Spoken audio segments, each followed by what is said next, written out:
Sodakoh yang paling dicintai Allah adalah sodakoh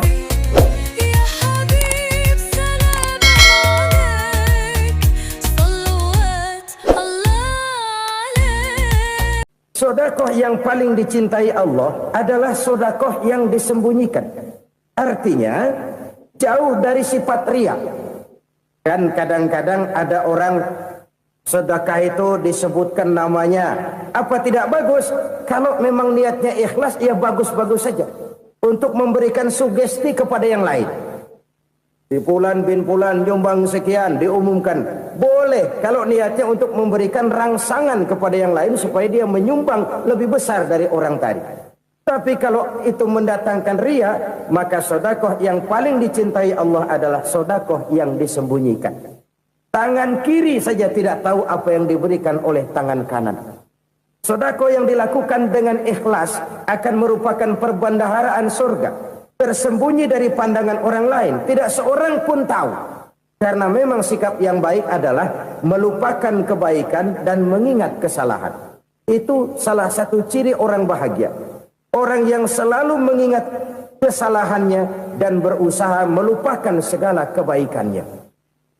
Kalau dia akan berada kebaikan, dia tidak bisa ikut, dia merasa rugi karena dia merasa belum pernah berbuat baik. Tapi kalau akan melakukan kesalahan baru, dia ingat kesalahan yang sudah-sudah, sehingga terhalang baginya untuk melakukan satu kesalahan baru. Demikianlah saudara-saudara, bahwa Allah melebihkan rizki sebagian kita dari yang lain, agar terjadi tolong-menolong dalam kehidupan ini. Jadi kesenjangan yang nature, kesenjangan yang alami, itu sunnatullah. Ada yang kaya, ada yang miskin, ada yang kelas menengah. Nah, kenapa lalu sekarang kita berusaha mengentaskan kemiskinan? Oleh karena adanya kesenjangan struktural. Kalau yang kaya bisa semakin kaya, kenapa yang miskin tidak bisa naik jadi ikut sedikit kaya? Sebab pada dasarnya Islam adalah agama yang sejak turunnya sudah berupaya memerangi kemiskinan. Bahkan dikatakan kemiskinan itu mendekatkan kepada kekufuran. Orang kalau miskin udah dekat banget sama kafir. Gampang menjadi kafir. Berapa banyak saudara-saudara kita yang oleh karena soal perut, oleh karena soal materi, terpaksa meninggalkan dan menanggalkan akidahnya. Menjual petunjuk yang diberikan Allah dengan kesenangan dunia yang cuma sebentar ini. Na'udzubillah, thumma na'udzubillah. Jadi makin kita sembunyikan satu sedekah, semakin banyak perbendaharaan kita di surga. Sedekah yang paling dicintai Allah adalah sedekah yang disembunyikan.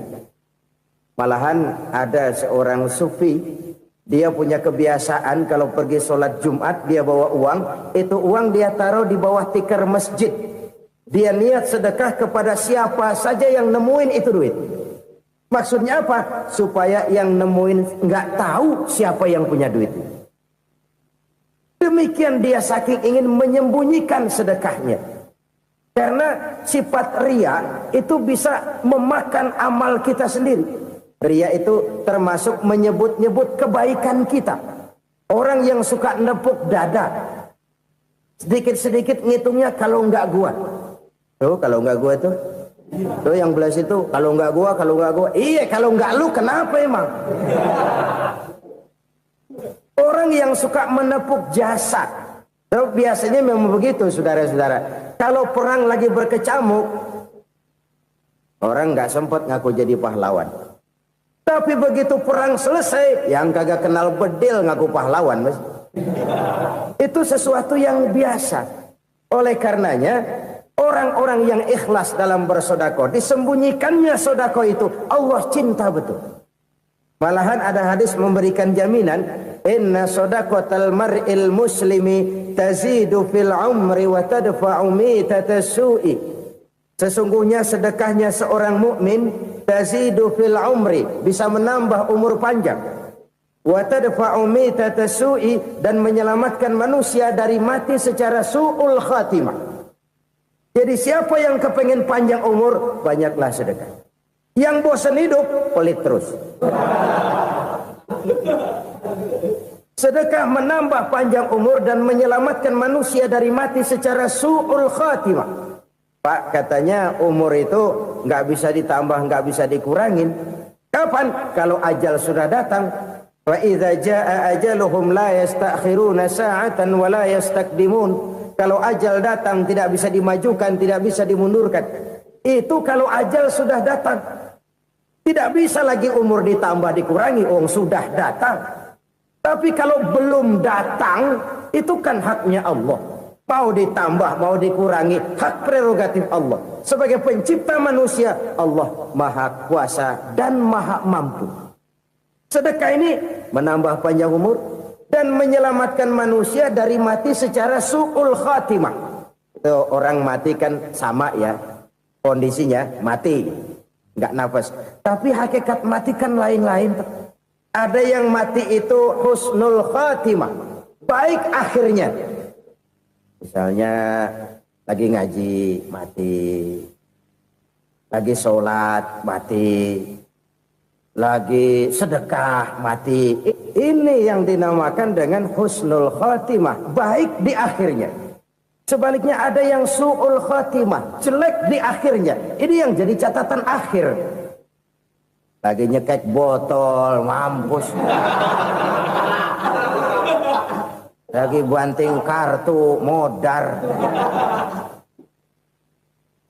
Su'ul khatimah, jelek pada akhirnya. Sedekah menyelamatkan manusia dari mati secara su'ul khatimah. Dan kita semua kepengen mendapat husnul khatimah, jauh dari su'ul khatimah. Oleh sebab itu yang bisa menyelamatkan kita dari penyakit itu antara lain adalah sedekah yang disembunyikan, yang dikerjakan dengan ikhlas karena Allah, tidak karena kepengen dipuji orang, tidak karena ingin dikatakan orang pemurah. Sebab orang dermawan itu orang yang memberi tanpa harus diminta. Kalau masih harus diminta, ya belum dermawan namanya, masih harus diminta. Kalau nggak diminta ya tulus, lolos, polos. Saudara-saudara kaum muslimin rahimakumullah. Harta adalah amanat dan akan kita pertanggungjawabkan. Allah melebihkan rizki sebagian kita dari yang lain agar kita saling tolong menolong, bantu membantu. Nabi janjikan siapa yang meringankan beban saudaranya muslim di dunia, Allah akan meringankan bebannya di akhirat nanti. Sebuah jaminan dari baginda Nabi.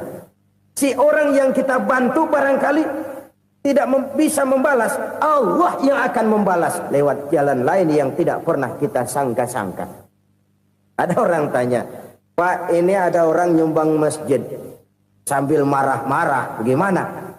Saya bilang sumbangannya aja ambil, marahnya jangan. Marahnya jangan diambil, itu urusan dia. Saudara-saudara kaum muslimin rahimakumullah. Umat Islam ini kan umat yang punya potensi besar. Kadang kita merenung, kenapa kadang-kadang pembangunan masjid kok lambat sekali? Kalau hotel hari ini peletakan pertama, bulan depan peresmian.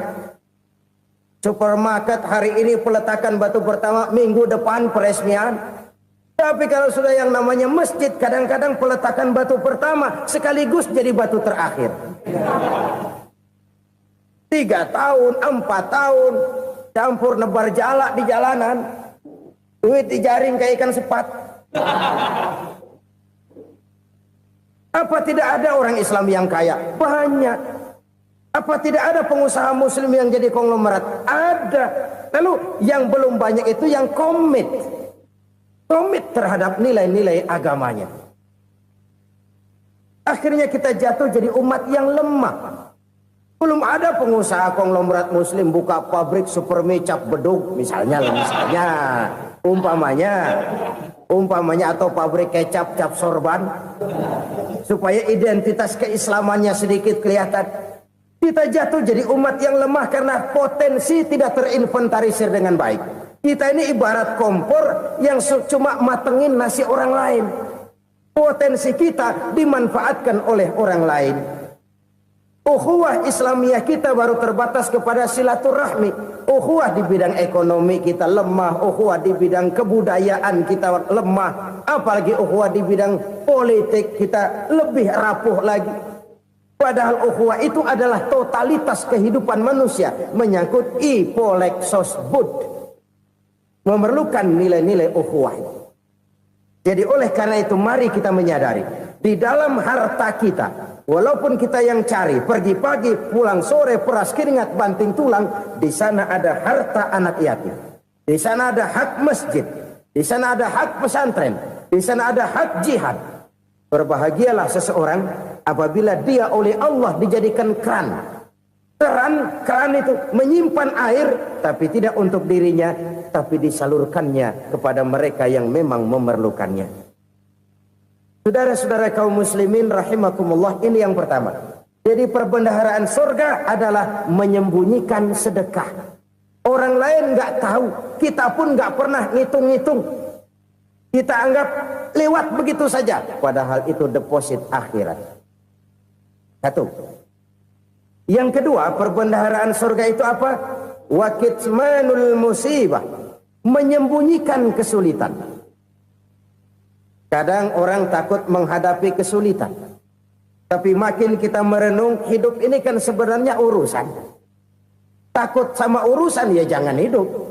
Tandanya orang hidup itu kalau punya urusan. Urusan melupakan problem, problem sering menimbulkan kesulitan. Kesulitan bukan untuk ditakuti, tapi untuk diatasi dan dicarikan jalan keluarnya. Siapa sih orangnya yang nggak pernah sulit-sulit? Makin tinggi status sosialnya, makin gede urusannya. Makin tinggi kualitas imannya, makin berat tingkat kesulitannya. Cuma memang yang namanya enak itu seperti pelangi. Biang lala itu nggak pernah di atas kepala kita, di atas kepala orang melulu. Lo sih enak lo, kata kita. Dia juga bilang yang enak kan lo. Pelangi itu nggak pernah di atas kepala kita. Kata tukang beca, aduh enak ya naik Mercy. Kata tukang beca, apa yang di dalam mobil Mercy? Aduh enak bener tukang beca, di jok ngeringkuk ngorok pules bener. Saya kamar pakai AC sejuk, tempat tidur sutra empuk, alga spring bed, pulak pulik nggak bisa pules kalau belum minum Valium, belum tidur. Enak bener tukang beca, di jok ngorok nggak tahu wetan kulon. Si tukang beca bilang yang di Mercy enak, yang di Mercy bilang tukang beca enak. Inilah enak, nggak pernah di atas kepala kita, di atas kepala orang lain melulu enak itu. Nah, saudara-saudara, yang merupakan perbendaharaan surga itu orang yang bisa menyembunyikan kesulitan, baik pribadi ataupun rumah tangga. Nih terutama rumah tangga yang jadi soalnya. Kadang-kadang kita ini kalau senang, sebaliknya kalau senang kita diam, kalem aja, cuek. Banyak banget duit kita bawaan, diam aja udah. Malah ketemu orang takut. Tapi begitu susah, sekampung tahu. Padahal Nabi mengajarkan perbendaharaan surga itu menyembunyikan musibah, menyembunyikan kesulitan. Kalau enak, cerita sama orang-orang. Kalau nggak enak, rasain sendiri, tekan sendiri, atasin sendiri. Kita kan sebaliknya. Senang kita diam, asal lagi susah, paling tidak kita nyari teman buat cerita kesusahan. Siapa orangnya yang nggak pernah susah? Cuma soalnya bagaimana kita mengatasi kesusahan itu sendiri. Begitu juga misalnya kalau orang sudah berumah tangga, itu orang tuanya harus menjadi tempat dia cerita yang enak-enak saja. Yang nggak enak rasain berdua, selesaikan berdua, atasin berdua. Jangan dibalik. Asal senang diam, giliran susah saja. Maknya laporan. Terbalik. Bisa menjaga security informasi. Maka nama bayam keluar diem, malah seluitan. Enak amat lo makan daging ayam. Security informasi. Saudara-saudara kaum muslimin rahimakumullah. Ujian yang terberat itu yang pernah diberikan kepada para nabi, para rasul, para aulia, para ulama. Makin tinggi keimanan, makin berat bentuk kesulitan. Ayo saya kemukakan satu contoh saja. Ada seorang nabi yang kaya, nabi kaya, namanya Nabi Ayub. Iblis kalau orang begini kan keki. Ibadahnya rajin, kaya. Nih yang kayak begini susah digodain. Kalau ibadahnya rajin, miskin, kali bisa disogok. Sini imannya mantap, ibadahnya rajin, kaya, nabi lagi. Oh, tapi namanya iblis nggak kurang akal. Laporan, Tuhan, kenapa Les? Ya ini bahasa saya, bahasa Qurannya sih nggak gitu. Itu hambamu yang namanya Ayub, dia rajin ibadah cuma karena dikasih kaya aja. Coba kasih miskin dia, berhenti dia sembahyang. Ah, kamu bisa aja. Saya tahu Ayub itu hambaku yang ikhlas. Saya buktiin Tuhan, silahkan. Dibuktiin lah, iblis turun ke alamin. Yang mula-mula dia lakukan, dia rusak sawah ladang Nabi Ayub. Dia binasakan binatang ternak Nabi Ayub. Sehingga dalam waktu singkat, jatuhlah Nabi Ayub dari orang paling kaya jadi orang paling miskin. Beliau masih ibadah di mihrab dalam masjid. Datang iblis. Saudara Ayub, ya. Lagi ngapain? Ibadah. Nyembah Allah, nyembah Allah. Oh, percuma. Kenapa? Tuhan yang ente sembah nih, dia udah bikin miskin ente. Sawah ladang ente hancur lebur, binatang ternak binasa. Sekarang ente jadi orang paling miskin. Ngapain nyembah Tuhan kayak begitu? Tekor. Udah berhenti dah ibadah, berhenti ibadah. Ini iblis sama Tuhan laporannya lain, yang dikerjakan kepada Nabi Ayub juga lain. Benar begitu iblis kata Nabi Ayub? Iya, sawah ladang saya habis, buras. Binatang ternak saya binasa, binasa. Saya miskin, bangpak. Apa jawab Nabi Ayub? Bukan innalillahi, ya ini hebat. Alhamdulillahillazi a'tani wa akhza minni. Segala puji bagi Allah yang telah memberikan harta kepada saya dan sekarang mengambilnya lagi. Alhamdulillah. Allah yang ngasih, Allah yang ambil. Itu mah urusan Allah. Iblis cuman ibadah jalan terus, sujud lagi Nabi Ayub. Iblis seleher gondok banget. Dasar Nabi nggak mempan dia apa-apain. Miskin malah alhamdulillah. Allah yang ngasih, Allah yang ambil. Jadi kalau kita tidak komit, kita tidak terikat kepada kaya, miskin, senang, susah, apa yang bisa bikin kita susah? Jadikan kekayaan, kemiskinan, jadikan senang, susah sebagai anak buah yang bisa kita atur. Jangan kekayaan ngatur kita, jangan kemiskinan ngatur kita. Kita yang harus mengatur mereka. Senang, susah, kaya, miskin, bahagia, sengsara, jadikan itu anak buah yang bisa kita atur. Kalau sekarang kita kaya, lain saat boleh jadi kita miskin, semiskin-miskinnya. Allah yang ngasih, Allah yang ambil. Tenaga mana yang bisa menghalangi? Ibadah jalan terus. Iblis makin gondok. Dasar Nabi loh. Akhirnya apa? Nabi Ayub dikerjain, diberikan penyakit. Demikian fatal penyakitnya. Bayangin, udah miskin sakit. Masya Allah. Miskin sakit. Sakitnya nggak lama, kira-kira 16 tahun. Istrinya 3, 2 mental minta ceraiin. Ngerawatin laki bengek begini. Senang belum tentu, susah udah pasti nih. Cerai aja, cerai dah. Cerai. Tinggal satu Siti Rahmah yang setia menemani beliau. Sesetia-setianya hati perempuan. Satu saat Siti Rahmah bilang, "Bang, iya, abang kan Nabi, Bang. Lalu, namanya Nabi kan doanya jarang meleset, Bang. Maksud kamu minta kenapa sih sama Tuhan biar abang sembuh, baik dah, Bang?" Siti Rahmah, "Iya. Saya sakit berapa tahun sih dah?" 16 tahun, Bang. "Sebelum ini saya sehat berapa tahun?" "Ya kira-kira 60 tahun, Bang." "Nah, coba ente banding-bandingin, Rahmah. Saya dikasih sehat 60 tahun, dikasih sakit 16 tahun. Sudah nggak sabar mau doa kepada Allah minta sembuh. Saya malu kepada Allah. diuji dengan yang luar biasa seperti ini, tidak mengganggu stabilitas kehambaannya. Dia tetap menghamba kepada Allah Subhanahu wa taala. Saudara-saudara kaum muslimin rahimakumullah, kunci menghadapi kesulitan itu apa? Allah jelaskan dalam satu ayat, wa basyiris sabirin alladzina iza asabathum musibah qalu inna lillahi wa inna ilaihi raji'un. Gembirakan orang-orang yang sabar. Siapa mereka itu? Yang apabila mendapat musibah mereka kembali kepada keyakinan dasar, segalanya dari Allah dan segalanya akan kembali kepada Allah. Ini konsepsi dasar dari sikap muslim dalam menghadapi berbagai kesulitan. Segalanya dari Allah, segalanya akan kembali kepada Allah. Kalau ini sudah kondisi dasarnya, maka kita akan lapang menghadapi kenyataan bagaimanapun pahitnya. Apakah itu namanya miskin, apakah itu namanya sakit, bahkan maut sekalipun. Maut sekalipun. Segalanya dari Allah, segalanya akan kembali kepada Allah. Ini sikap hidup, bukan sekedar ucapan. Kita kadang-kadang menjadikannya sebagai ucapan.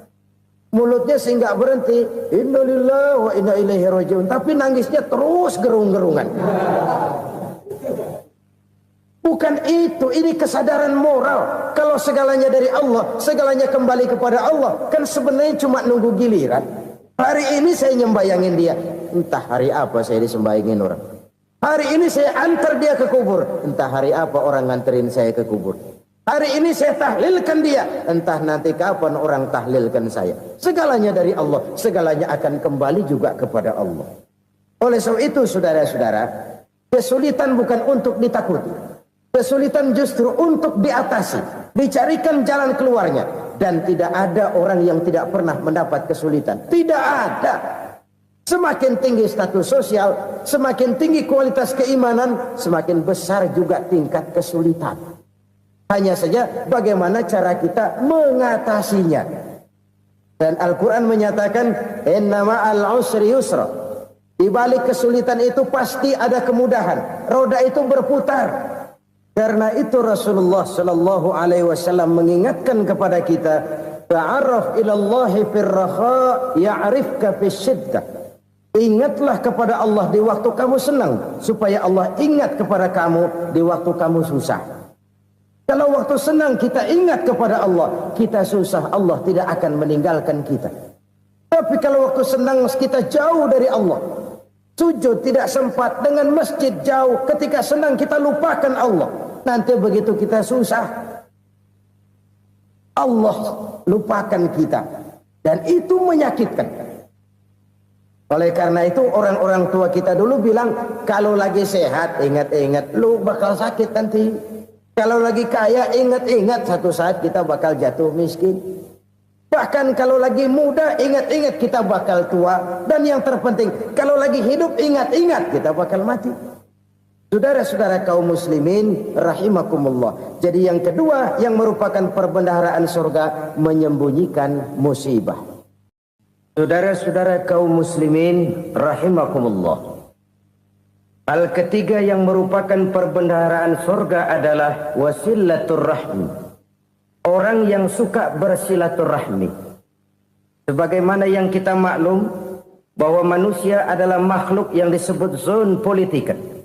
Makhluk sosial yang tidak mungkin hidup sendiri-sendiri. Betapa dan siapapun kita memerlukan orang lain. Bodoh betul manusia kalau tinggal di tengah masyarakat tapi tidak mau bermasyarakat. Merasa hebat sendiri, pintar sendiri, gagah sendiri, kaya sendiri. Mungkin kalau mati juga ngubur sendiri. Jangankan kita di sini, di sorga saja Nabi Adam waktu sendirian bengong melulu, ngondar mandir. Allah tegur dam sepidam. Ya ini kalau bahasa saya. Iya Tuhan, sepi ini nggak ada coret-corekan pisan ini. Diciptakan Siti Hawa baru anteng Nabi Adam. Itu di surga. Cobalah. Umpamanya saudara tinggal di Jakarta nih. Kayak bener. Apaan aja di Jakarta punya saudara dah. Jembatan Semanggi ambil. Monas, Buntel bawa pulang. Hotel-hotel ambil semua. Cuman tinggal di Jakarta sendirian, apa enaknya? Betapa dan siapapun kita perlu orang lain.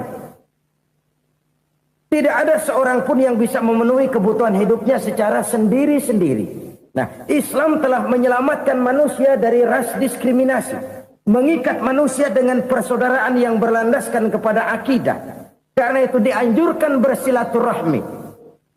Bahkan Nabi menyatakan, man arada ayyubsata lahu fi rizqihi wa yunsa'a fi atharihi falyasil rahimah. Siapa yang kepengen diluaskan rezekinya dan dipanjangkan usianya, banyaklah ia bersilaturahmi. Siapa yang kepengen dimudahkan rezekinya, hendaknya ia banyak bersilaturahmi. Kalau banyak teman, kesulitan kan paling tidak ada tempat cerita. Udah susah, sendirian kita pikirin diri, nggak ada tempat tukar pikiran. Cepet banget sama bengek. Dilawan sendiri. Nah, secara makro kita bisa berkata, tidak mungkin ada kemenangan kalau tidak ada kekuatan. Tidak ada kekuatan kalau tidak ada kesatuan dan persatuan. Tidak mungkin ada kesatuan dan persatuan tanpa semangat silaturahmi. Kalau umat Islam mau menang, dia harus kuat. Kalau umat Islam mau kuat, dia harus bersatu. Kalau umat Islam mau bersatu, dia harus membudayakan silaturahmi ini.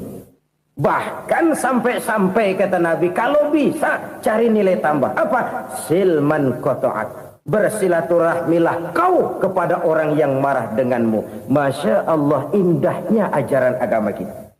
Orang yang marah pun kepada kita, kata Nabi, kalau bisa bersilaturahmilah kepadanya. Kepada orang yang marah itu. Di situ nilai tambah. Cuman jujur nih hadis, ngucapinnya gampang, ngamalinnya yang berat banget. Orang marah sama kita disuruh silaturahmi, ada apa malu? Lu marah, ada gue marahan lagi. Tunggu pikirin. Saudara-saudara kaum muslimin rahimakumullah. Tapi ini yang diajarkan, bahkan ini yang dicontohkan oleh baginda Rasul. Bagaimana begitu mudah, misalnya satu saat Abu Jahal ini ngatur strategi bagaimana bikin Muhammad celaka.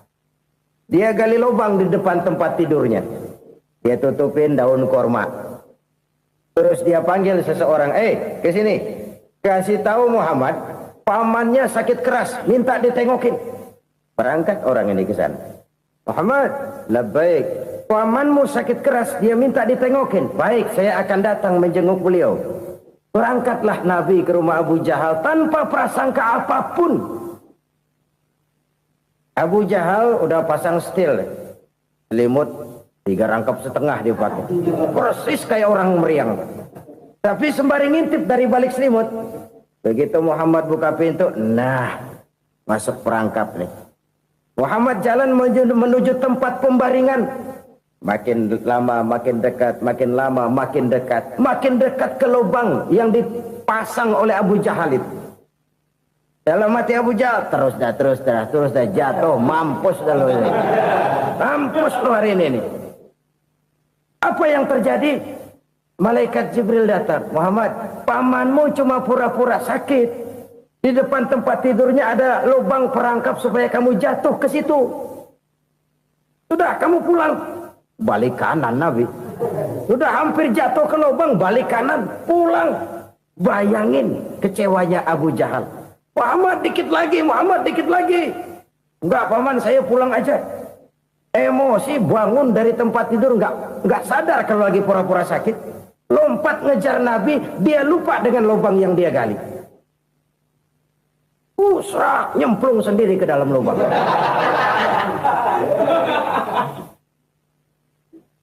Nabi terus berlalu. Ini terjadi keanehan. Jatuh ke lubang yang dia gali itu sebenarnya nggak terlalu dalam ya. Antara 3-4 meteran lah. Tolong saya jatuh ke lubang ini. Datanglah pelayan-pelayannya itu.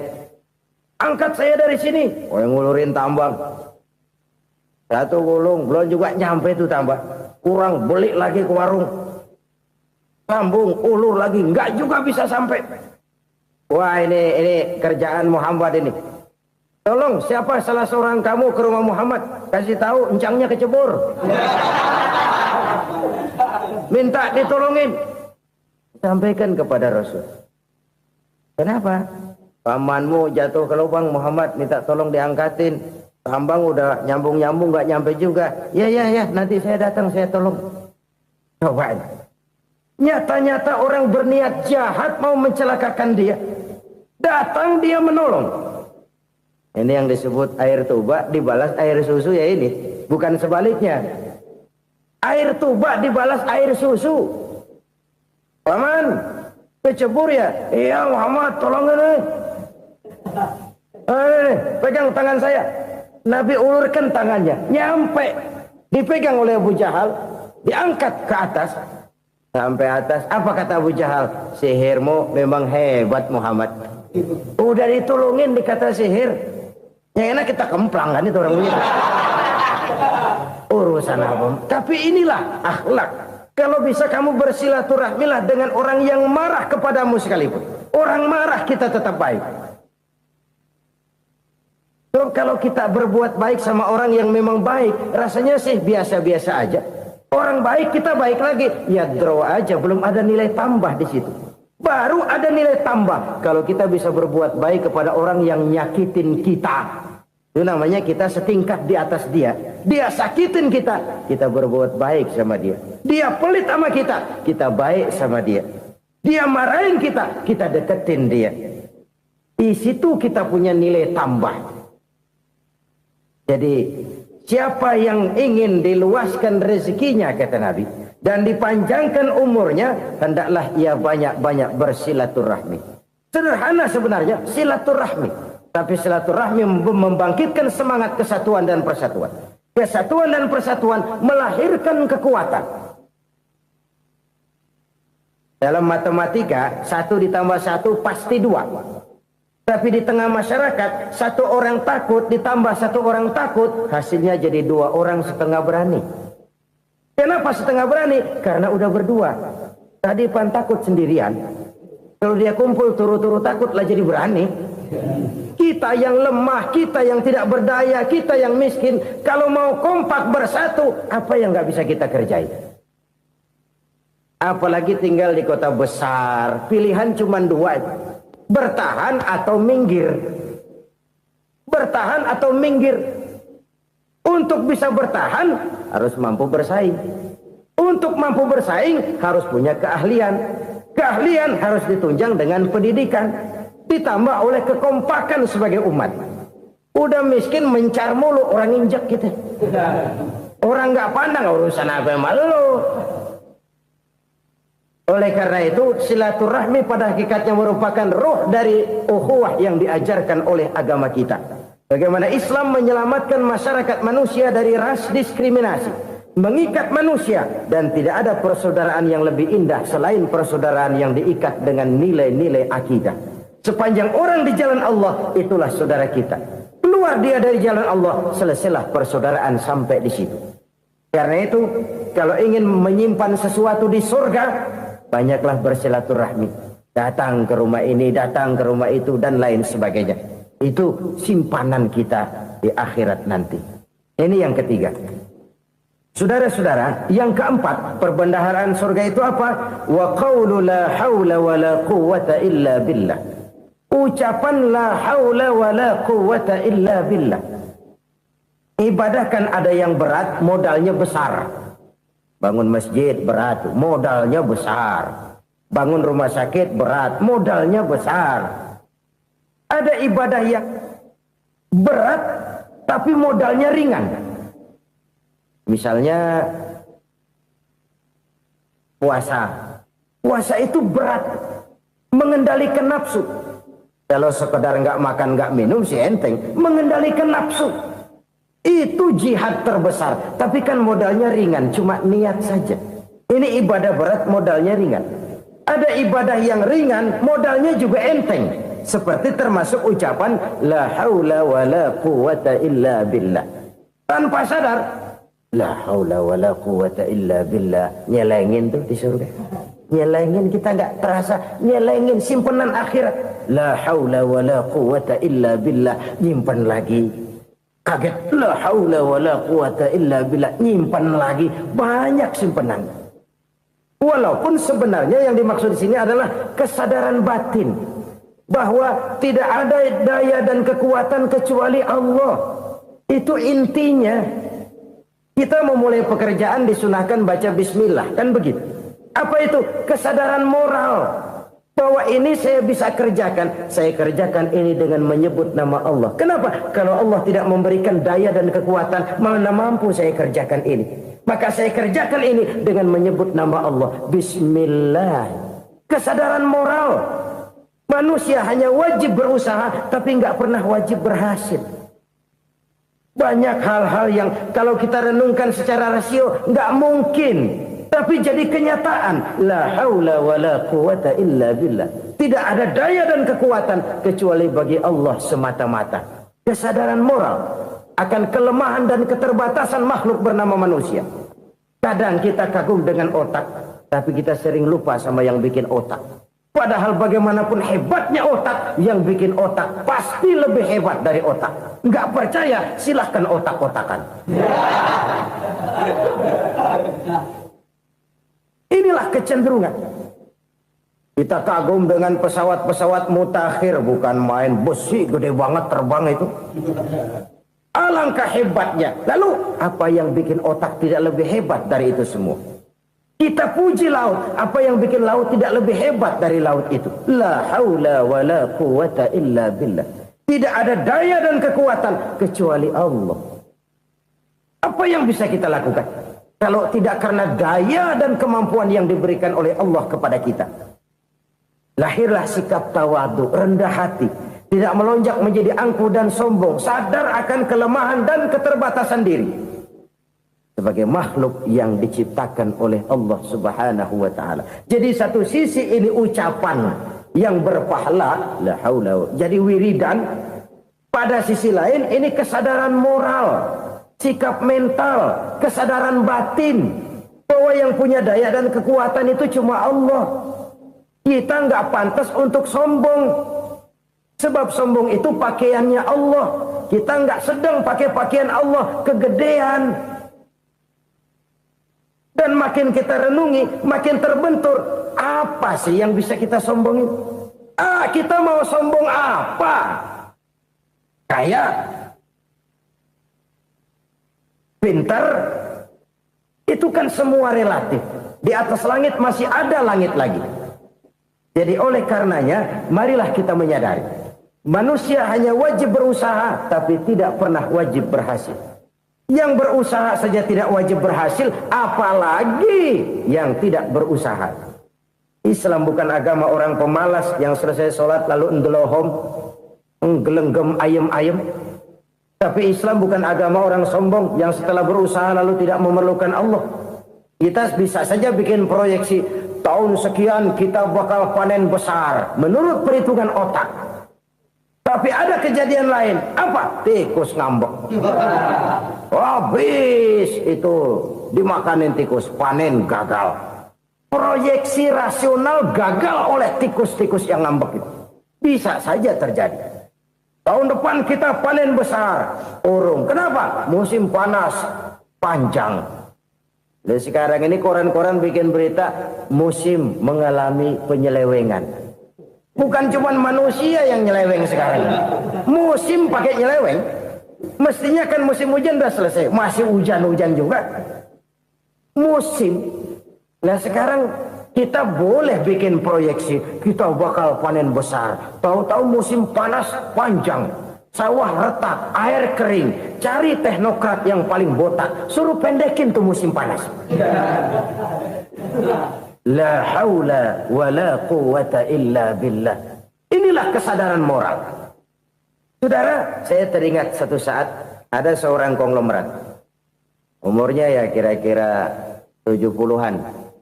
Satu saat dia ditanya oleh wartawan, "Pak, umur Bapak berapa sih?" "Ya paling 10 tahun." 10 tahun? 10 tahun? Anak Bapak berapa orang? Aduh. Satu saja? Satu. Harta bapak berapa? Ya paling-paling bangsa 7 juta kali. 7 juta? Iya. Pak, kenapa bapak bohongi saya? Bapak punya buku biografi. Koran-koran, majalah-majalah banyak memuat cerita riwayat hidup bapak. Saya tahu umur bapak 70. Kenapa bilang cuma 7 tahun? Saya tahu anak bapak 8. Kenapa cuma bilang 1? Saya tahu harta bapak miliaran, mungkin triliunan. Pabrik di mana-mana, bank di mana-mana. Kenapa bilang uang bapak cuma 7 juta? Nah, kata si konglomerat tadi, kamu benar nak, kamu benar. Umur saya kalau jumlahnya memang 70 nak. Cuman ingat-ingat saya, baru 7 tahun terakhir ini saya sujud. Baru 7 tahun terakhir ini saya berusaha dekat dengan Allah. Saya laksanakan perintahnya, saya jauhi larangannya. 7 tahun inilah rasanya yang ada nilainya di hadapan Allah. Yang 63 tahun matong, kelabu, kelem umur gue.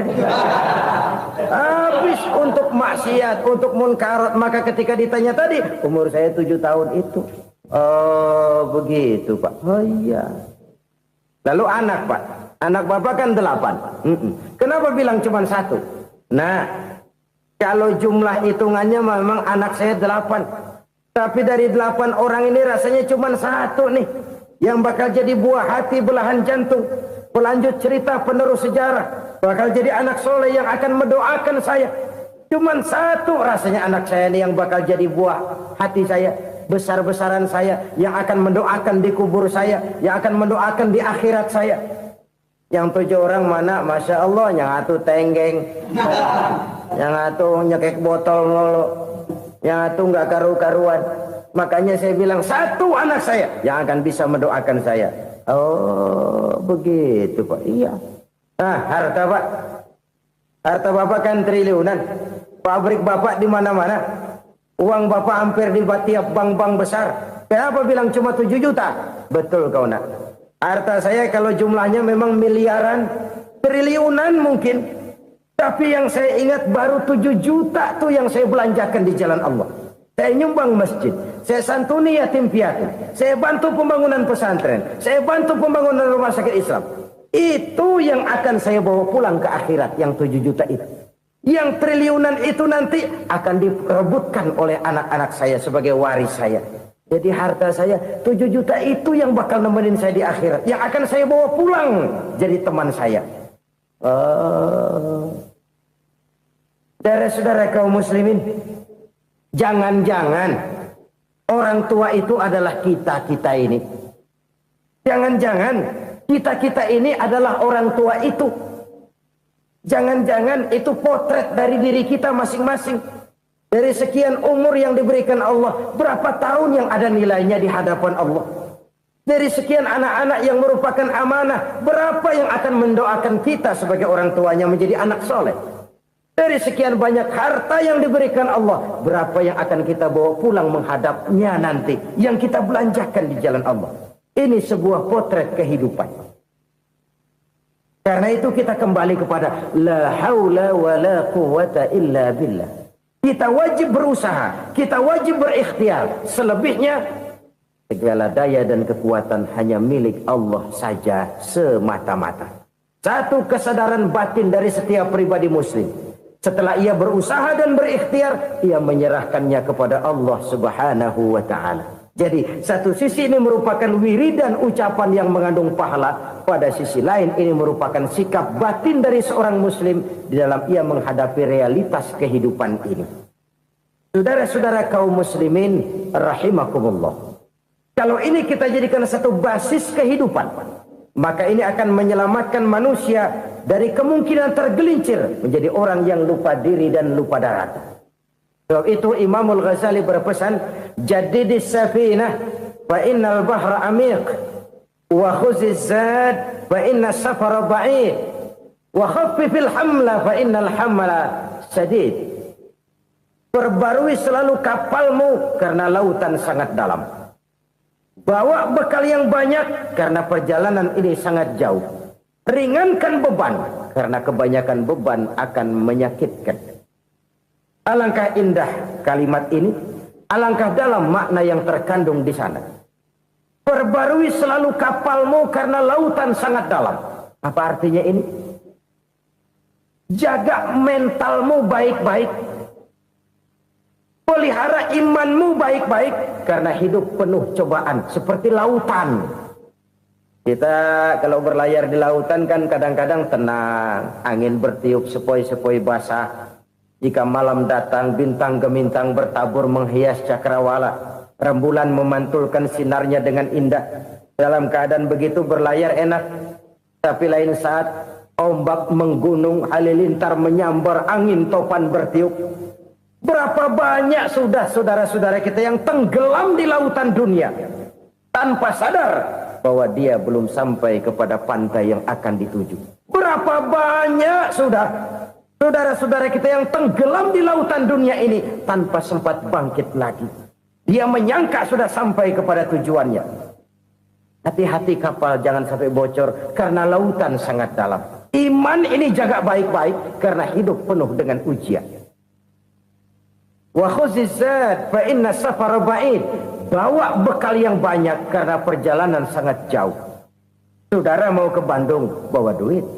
Saudara mau ke Surabaya, banyakkan lagi duitnya. Saudara mau ke Mekah, gepokan, iketan tuh duit nggak lembaran lagi. Makin jauh perjalanan, makin banyak bekal yang harus kita bawa.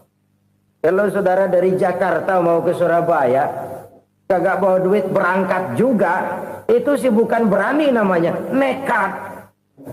Sampai Surabaya belum tentu, sengsara di jalan udah pasti. Kenapa? Nggak bawa bekal berangkat. Sama juga kita nih, misalnya belum sempat sembahyang, mati. Waduh, berani banget orang. Belum punya bekal, mati. Sengsara di jalan. Atau bekal tidak cukup. Dari Jakarta saudara mau ke Surabaya, bawa duit 500 perak. Paling jauh Cikampek nyampenya itu. Paling jauh itu. Antara jauhnya perjalanan dengan bekal yang saudara bawa tidak seimbang. Hidup ini perjalanan panjang. A walking tour. Dimulai dari alam arwah. Sebelum jasad diciptakan, roh diciptakan lebih dulu. Dari situ pindah ke alam rahim. Dari alam rahim pindah ke alam dunia. Dari alam dunia pindah ke alam barzah. Baru menuju akhirat. Satu perjalanan panjang. Kalau bekal tidak bawa, sengsara di jalan. Bawa bekal yang banyak karena perjalanan ini sangat jauh. Wa khaffifil hamla, ringankan beban karena beban itu cuma akan menyulitkan. Kalau bekal itu sih keperluan, tapi beban nggak kita perluin, cuma ngeberat-beratin. Apa ini beban? Dosa, kecurangan, kebatilan, kesoliman, ketidakadilan, kesewenang-wenangan. Itu akan jadi beban kita di akhirat. Alangkah celakanya, perjalanan panjang, bekal tidak bawa, beban kelewat banyak, alamat sengsara di jalan. Pahala tidak ada, dosa berlipat ganda. Na'udzubillah, summa na'udzubillah. Kalau kita rangkum nasihat Al-Ghazali dengan kisah si konglomerat tadi, kita akan mengambil kesimpulan. Pertama, bekal terbaik dalam menghadapi gejolak kehidupan ini tidak lain adalah iman. Yang kedua, pahala dan dosa.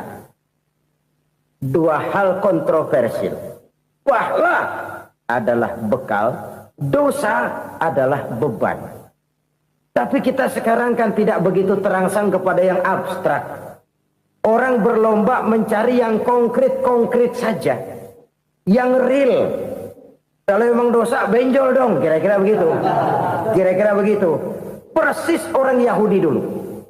Orang Yahudi itu kan pernah minta kepada Nabi Musa. Ya Musa, lan nu'mina laka hatta narallaha jahrah.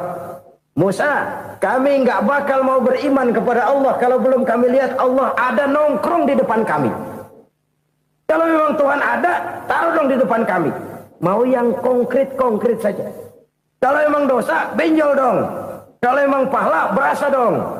Orang terangsang kepada yang real, yang konkret-konkret saja. Karena itu, untuk mengejar dosa, orang mau bayar. Tapi untuk mengejar pahala, walaupun tidak bayar, orang segan.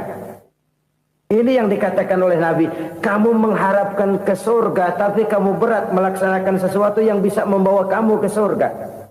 Kamu ingin jauh dari neraka, tapi tiap saat kamu lakukan perbuatan-perbuatan yang justru menjerumuskan kamu ke neraka. Idda'aitum an-najata minan nar wa ramaitum fiha anfusakum. Kamu ingin selamat dari neraka, tapi kamu lemparkan diri kamu ke neraka. Kamu ingin masuk surga, tapi berat sekali kamu melakukan perbuatan-perbuatan yang bisa menyampaikan kamu di surga. Saudara-saudara kaum muslimin rahimakumullah. Jadi hal keempat yang merupakan perbendaharaan surga adalah la haula wa la quwwata illa billah. Satu sisi ini merupakan ucapan yang memperberat timbangan akhirat. Pada sisi lain ini merupakan sikap hidup seorang muslim. Kesadaran batin yang sangat dalam bahwa tidak ada daya dan kekuatan kecuali Allah. Dan itu kita simbolkan pada saat memulai pekerjaan dengan Bismillah. Dengan menyebut nama Allah. Satu kesadaran moral. Saya hanya bisa melakukan ini karena diberikan daya dan kekuatan oleh Allah. Lahirlah sikap tawadu, rendah hati, tidak melonjak menjadi angkuh dan sombong. Saudara-saudara, sampai sini dulu jumpa kita kali ini. Semoga 4 perbendaharaan surga ini dapat kita lakukan, yang kelak akan merupakan bekal kita di kemudian hari nanti. Amin ya rabbal alamin. Bapak-bapak, ibu-ibu, saudara-saudara kaum muslimin rahimakumullah. Di dalam kehidupan kita sebagai seorang muslim, minimal 5 kali dalam sehari semalam kita mendengar seruan untuk mendirikan solat yang disebut azan. Ada kalimat menarik di dalam kalimat azan itu, yakni seruan hayya 'alal falah, marilah menuju kepada keberuntungan, marilah meraih kemenangan. Seruan ini adalah kecenderungan dari setiap manusia, apapun warna kulitnya. Artinya, setiap orang dalam hidup selalu ingin meraih dan mencari kemenangan. Kemenangan akan melahirkan kepuasan batin, dan kepuasan batin memberikan kebahagiaan. Sedangkan kekalahan melahirkan penderitaan batin, dan penderitaan batin menjerumuskan seseorang di dalam berbagai bentuk kerugian. Jikalau inilah seruan azan, maka masalahnya ialah apa yang menyebabkan kita meraih kemenangan. Al-Quranul Karim memberikan tuntunan dan ajaran kepada kita bahwa orang-orang yang memperoleh kemenangan itu tidak lain adalah orang-orang yang bertakwa. Hanyalah mereka yang bertakwa kepada Allah Subhanahu wa ta'ala pada akhirnya akan tampil sebagai pemenang. Lalu siapa orang yang bertakwa itu? Dijelaskan dalam awal-awal Al-Baqarah, orang yang bertakwa yang akan meraih kemenangan. Pertama, allazina yu'minuna bil ghaib, yaitu orang-orang yang beriman kepada yang gaib. Percaya bahwa ada alam yang gaib, alam yang abstrak, alam yang tidak bisa dijangkau oleh salah satu daripada panca indera kita. Mereka percaya dan beriman kepada adanya malaikat, beriman kepada adanya iblis dan jin, beriman kepada adanya alam kubur, beriman kepada adanya alam mahsyar, beriman kepada adanya alam akhirat, beriman kepada adanya surga dan neraka. Beriman bukan cuma sekedar beriman dalam ucapan bibir saja, tetapi beriman yang nilai iman itu mampu mewarnai gerak dan gaya hidupnya. Iman yang meresap sampai ke tulang sumsum, kemudian memberikan dampak positif di dalam kehidupan manusia. Alam, kita tahu, adalah sesuatu yang selain Allah, dan Allah bukanlah alam. Apapun namanya selain daripada Allah, itu adalah alam. Alam pada hakikatnya terbagi menjadi dua. Ada alam syahadah, alam nyata, alam konkret, alam yang bisa dijangkau oleh salah satu indera kita. Kemudian ada alam ghaib, alam yang tidak bisa dijangkau oleh panca indera kita, alam metafisika, alam abstrak, alam yang wajib kita imani keberadaannya. Kita percaya bahwa malaikat itu ada. Kita percaya kepada jin, bahwa jin itu ada.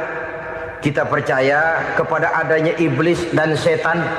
Bukan percaya kepada iblis dan setannya, percaya bahwa iblis dan setan itu ada. Itu termasuk salah satu daripada sifat orang yang bertakwa kepada Allah.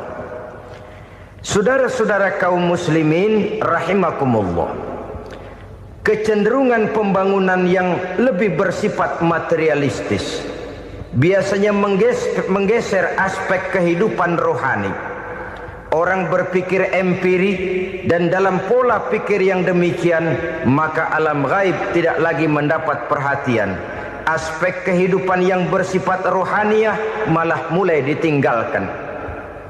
Akibatnya terjadilah kepincangan di dalam kehidupan kita. Pernah ada satu pengalaman pribadi dalam perjalanan kembali ke tanah air. Dalam pesawat di sebelah kanan saya duduklah seorang Jerman namanya Heiner Simonsen. Iseng saya ajak kenalan, saya ajak ngobrol, saya tanya dia. Saya bilang, Mas Heiner ini, kalau pesawat yang kita tumpangi ini jatuh ke bawah, kira-kira apa yang bakal terjadi, Mas? Dia bilang, kita semua akan mati. Begitu? Iya. Oke. Apa itu mati? Tanya saya. Dia bilang, untuk tahu apa itu mati, kita harus tahu lebih dahulu apa itu hidup. Saya pikir nih bule bisa ngomong juga. Baiklah kata saya. Apa hidup menurut Anda itu? Oh, hidup itu dia bilang, kalau seluruh anggota badan kita bekerja secara normal, paru-paru memompa darah secara normal, jantung berdetak secara normal, sel-sel tubuh bekerja secara fit, dan organisme tubuh hanya mau bekerja secara normal, dia bilang, kalau kita memberi makan yang cukup, menu yang teratur, dan gizi yang lengkap. Saya bilang, kesimpulannya apa, Ner? Dia jawab, hidup adalah dari tangan ke mulut. Life is from the hand to the mouth, kata dia. Hidup adalah dari tangan ke mulut. Jadi masalah hidup tidak lebih daripada masalah isi perut. Orang pergi pagi, pulang sore, peras keringat, banting tulang, perut yang dibelain. Saya bilang, you are wrong. Sampean salah, Ner. Kamu orang Islam bukan? Bukan. Pantas. Kenapa saya salah? Dia bilang, ya jelas salah. Salahnya di mana? Kamu ini manusia. Kalau hidup cuma dari tangan ke mulut, saya bilang, kambing di kampung saya juga begitu pikirannya, Ner. Itu kambing di kampung saya, asal perutnya kenyang, sudah hidup dia. Perkara besok bagaimana, lusa prospeknya macam mana, bulan depan ada apa, kambing nggak pernah mikir. Di kampung saya kambing juga pikirannya begitu. Kamu Kristen ya? Tadinya. Loh kok tadinya, lalu apa sekarang kamu ini? Dia bilang, sekarang saya netral. Saya tidak beragama, tapi saya percaya kepada Tuhan sebagai pencipta alam. Saya ingat benar dia bilang, I haven't any religious, but I believe to God as the creator of the world. Kenapa bisa netral begitu, Ner? Habis saya bingung katanya. Islam bilang Islam baik, Kristen bilang Kristen baik, Hindu Buddha bilang Hindu Buddha baik, semua agama baik. Saya netral sekalian, nggak beragama. Yang penting saya percaya kepada Tuhan. Saya bilang, Ner, kamu ini kayak orang mau beli celana, lalu bingung, yang satu bilang Levi's bagus, yang satu bilang Blue Jean hebat, yang satu bilang Wool England hebat. Celana ini hebat, celana itu bagus, celana ini hebat. Semua celana bagus, kamu bingung. Akhirnya netral, tidak pakai celana. Itu juga salah. Saya pikir-pikir, kemudian saya melihat bahwa dua pola berpikir Henner ini nampaknya sudah mulai menggejala di lingkungan masyarakat bangsa kita. Disadari atau tidak, secara jujur kita harus berkata, dua pola pemikiran Henner ini mulai berkembang di tengah masyarakat bangsa kita. Pertama, pola pikir materialisme. Hidup adalah dari tangan ke mulut. Masalah hidup tidak lebih masalah isi perut. Itu yang perlu dibela, dan disitulah arti kehidupan. Pergi pagi, pulang sore, peras keringat, banting tulang untuk mempertahankan perut. Kalau sudah kemari cara orang berpikir, maka buat apa percaya kepada yang gaib? Untuk apa sholat? Untuk apa puasa? Untuk apa zakat? Untuk apa menghadiri majelis taklim? Tanpa kepercayaan kepada yang gaib, hidup berjalan menurut alur empiris dan materialis. Kalau sudah ke sana cara orang berpikir, biasanya orang lalu cenderung menghalalkan segala cara. Hanyalah orang yang percaya bahwa akhirat ada. Hanyalah orang yang percaya bahwa alam kubur itu ada. Hanyalah orang yang percaya bahwa malaikat itu ada, hidupnya akan lebih terarah dan terkendali. Karena kepercayaan kepada yang gaib, yang merupakan fase daripada kehidupan setelah hidup yang sekarang ini, mewarnai gerak pribadi seseorang di dalam dia melakukan kegiatan hidupnya. Pola berpikir materialisme, disadari atau tidak, mulai menggejala di lingkungan masyarakat bangsa kita. Hidup tidak lebih dari urusan tangan ke mulut, mulut ke tangan, tangan ke mulut. Asal perut sudah kenyang, hiduplah sudah. Perkara bagaimana prospek hari yang akan datang, bagaimana akhirat, tidak jadi persoalan. Ini yang oleh Nabi diperingatkan, ad-dunya sijnul mu'min wa jannatul kafir. Dunia adalah penjara bagi orang beriman dan surga bagi orang kafir. Dulu di zaman Belanda hadis ini pernah disalah tafsirkan, disalah artikan, digunakan sebagai senjata untuk mengkebiri dan membuat impoten umat Islam. Sudahlah umat Islam gak usah macam-macam, kata Belanda. Dunia ini kan penjara buat orang Islam, surga buat orang kafir. Di penjara jangan bertingkah.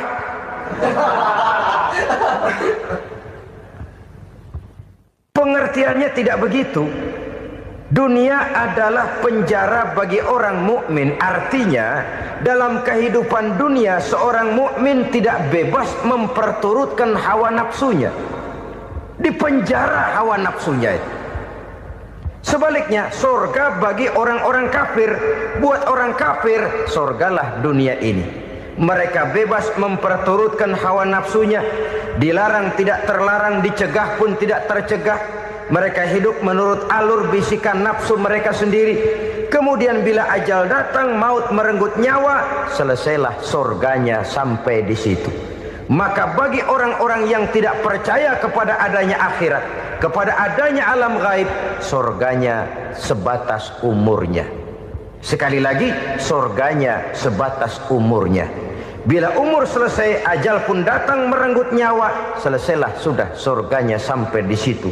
Alangkah pendeknya perjalanan orang-orang yang tidak percaya kepada alam gaib ini. Bagi kita mukmin, jikalau kita mampu memenjarakan hawa nafsu, kita bisa bahagia di dunia ini. Dan Islam memang tidak menyuruh kita sengsara di dunia. Raih dunia, kejar dunia, gapai dunia sebagai alat untuk mencapai kebahagiaan di akhirat nanti. Hidup adalah satu perjalanan panjang yang terbentang sejak kita terlahir dari alam rahim sampai kepada alam akhirat nanti. Andai kata kita gagal meraih kebahagiaan di dunia, toh kita masih punya akhirat. Tapi jangan jadi dalil yang melemahkan semangat. Biarin dah kita di dunia kebelangsak, yang penting akhirat. Akhirnya dunia benar-benar kebelangsah. Bagaimana dunia ini bisa kita raih, dan bagaimana meraih dunia untuk menunjang kepentingan akhirat nanti. Yang kedua, dari pikiran Heiner yang saya lihat menggejala di lingkungan masyarakat bangsa kita, timbulnya manusia-manusia netral. Seolah-olah Tuhan yes, agama no. Sama Tuhan percaya, agama ogah. Tuhan ngangguk, giliran agama godeng. Padahal hampir dalam setiap ayat dalam Quran, kata-kata amanu biasanya bergandeng dengan wa amilus sholihat, iman dan amal soleh. Ini sebagai isyarat Tuhan dan agama jangan pernah dipisah-pisah. Apabila kita bertuhan, maka kita harus beragama. Apabila kita beragama, maka agama itu harus bersumberkan dari Tuhan yang kita imani itu. Tidak mungkin kita pisah, Tuhan yes, agama no. Sama Tuhan percaya tapi agama bikin sendiri. Sembayangnya cukup bengong 2 jam madep ngulon.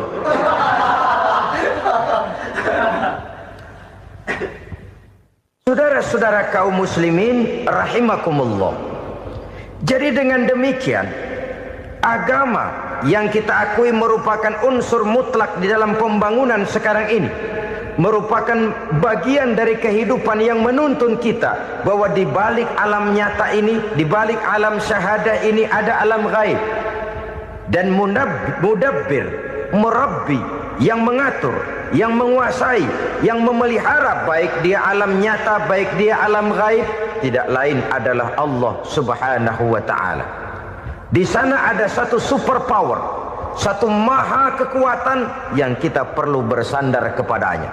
Sebagai makhluk nyata yang hidup di alam nyata, berbuatlah secara nyata sebagaimana harusnya kita berbuat.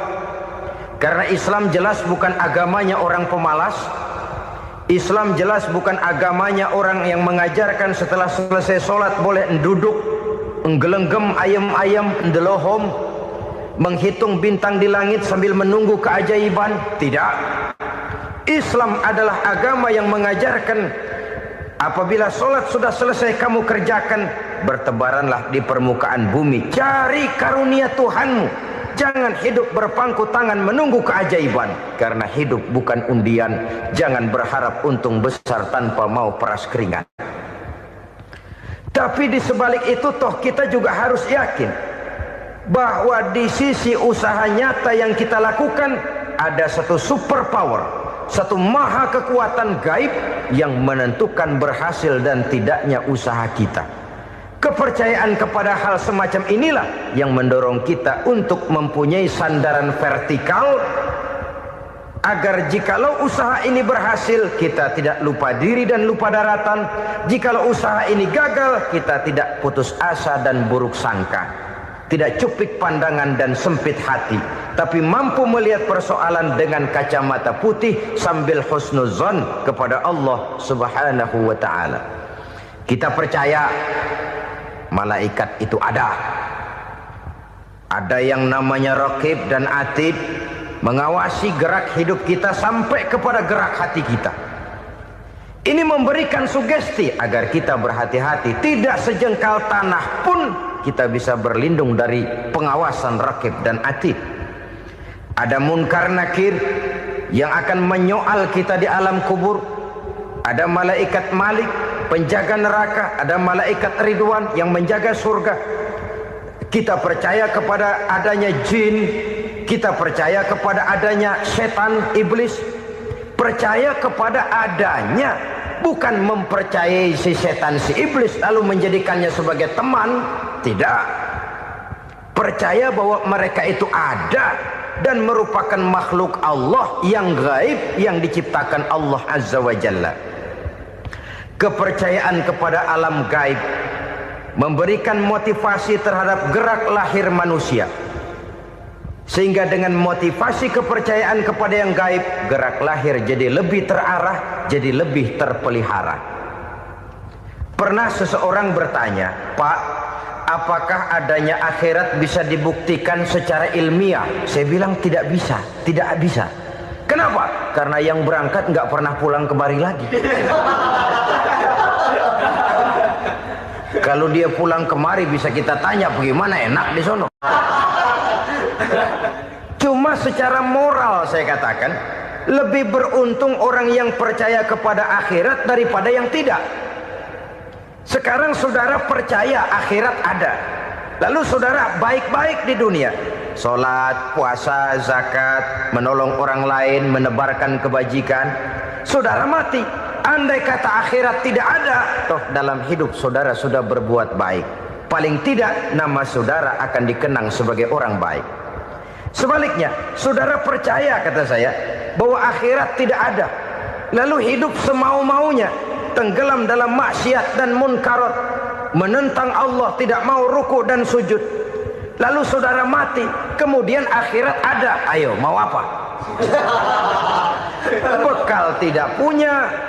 Jadi secara moral lebih beruntung orang yang percaya kepada adanya akhirat daripada yang tidak percaya. Dan itu alam gaib yang tidak bisa dibuktikan secara eksat. Jangankan untuk membuktikan seperti itu, dalam kehidupan sehari-hari saja yang kita rasakan tidak selalu berbentuk toh.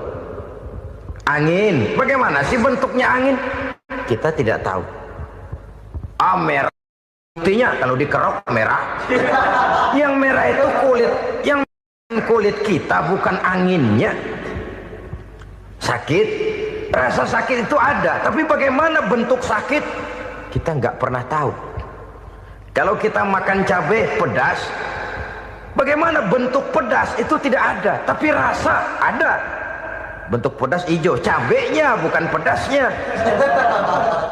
Tidak semua yang kita rasakan bisa kita gambarkan dalam bentuk yang konkret. Oleh karena itu, sekali lagi bahwa kepercayaan kepada alam yang gaib mampu memberikan satu sugesti yang menata kehidupan seseorang lebih lurus, lebih terarah, dan lebih terkendali. Maka wajar kalau kepercayaan kepada yang gaib mengantarkan seseorang untuk meraih kemenangan. Kenapa? Dia percaya kepada yang gaib, bahwa akhirat ada, bahwa alam kubur ada, bahwa pertanggungan jawab itu ada. Maka dia lalu tidak hidup saenae udele dewe, itu loh. Tidak hidup menurut seleranya sendiri, terarah, teratur. Ini cirinya yang pertama. Orang bertakwa yang akan meraih kemenangan, mereka beriman, mereka percaya kepada yang gaib.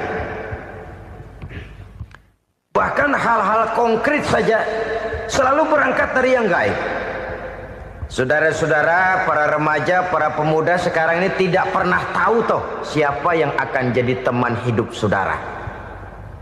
Kita bisa saja ngerancang, mentargetkan, tapi toh akhirnya yang namanya jodoh bukan kekuasaan kita. Rezeki di luar kemampuan kita. Begitu juga ajal. Maut, jodoh, ajal adalah contoh-contoh konkret bahwa pada akhirnya yang gaiblah yang menentukan. Bertahun-tahun ngelancong, emang jodoh seret, nggak jadi.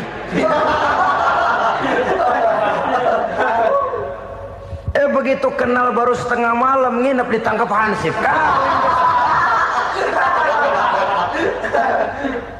Hal-hal semacam itu kadang-kadang kita berpikir suuzon, gilet, perempuannya cakep banget, lakinya rebek amat. Memang begitulah jodohnya. Memang begitulah jodohnya.